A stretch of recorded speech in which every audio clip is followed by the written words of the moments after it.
क्या एक गलत फॉरवर्ड मैसेज पूरे स्टेट की रफ्तार रोक सकता है, या फिर सचमुच में आंध्र प्रदेश के अंदर तेल की किल्लत हो गई है? आंध्र प्रदेश से आई तस्वीरें आज यहीं बड़ा सवाल खड़ा कर रही हैं, क्योंकि वेस्ट एशिया में चल रही तनाव की खबरों ने वहां उतनी हलचल नहीं मचाई जितनी आंध्रा के पेट्रोल पंप्स पर मचा दी है। सवाल ये नहीं है कि सप्लाई में कमी है कि नहीं, सप्लाई ये है कि इंफॉर्मेशन वॉर ने लोगों में इतना खौफ क्यों भर दिया है कि वो जरूरत से ज्यादा तेल जमा करने लगे हैं।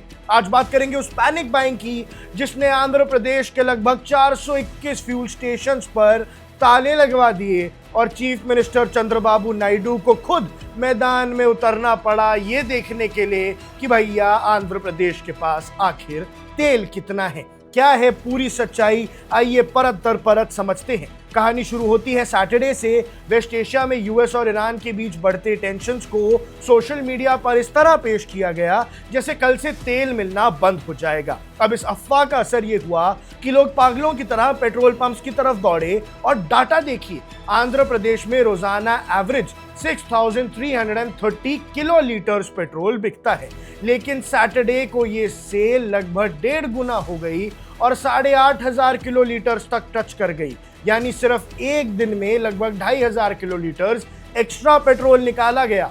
डीजल का भी यही हाल रहा, जहां कंजम्पशन सीधा 11,000 किलो लीटर पार कर गया। ये कोई लॉजिस्टिक्स फेलियर नहीं था दर्शकों, ये एक साइकोलॉजिकल डर था जिसने पूरे सिस्टम को प्रेशर में डाल दिया।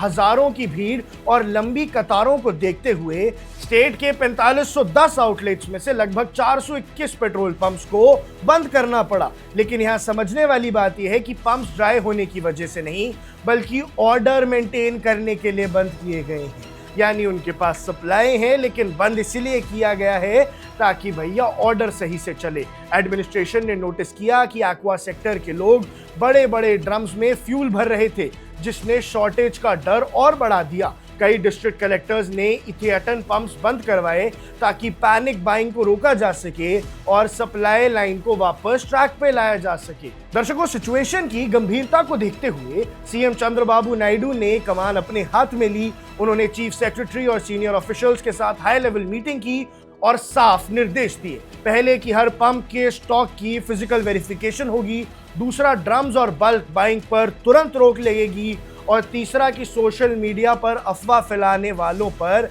कड़ी कार्रवाई भी होगी। सरकारी तौर पे ये कंफर्म किया गया है कि स्टेट में फ्यूल का पर्याप्त स्टॉक है, बस जरूरत है सिर्फ थोड़े पेशेंस की। अब दर्शकों, एक जर्नलिस्ट के तौर पर अगर मैं देखूं तो किसी भी शॉर्टेज से ज्यादा खतरनाक होता है जब हम पैनिक में आकर होर्डिंग करते हैं, तो हम उन लोगों की मुश्किलें बढ़ाते हैं जिन्हें उस वक्त तेल की सबसे ज्यादा जरूरत होती है, और इनडायरेक्टली हम तेल की कीमतें ही बढ़ा रहे होते हैं। आंध्रा की ये घटना एक सबक है कि डिजिटल जमाने में वेरीफाई करना उतना ही जरूरी है जितना एक्शन लेना। और घबराइए मत, एडमिनिस्ट्रेशन ग्राउंड पर है और तेल की कोई कमी नहीं है। आप काम रहिए, इन्फॉर्म रहिए और अगले अपडेट तक ऐसे ही बने रहिए वन इंडिया के साथ।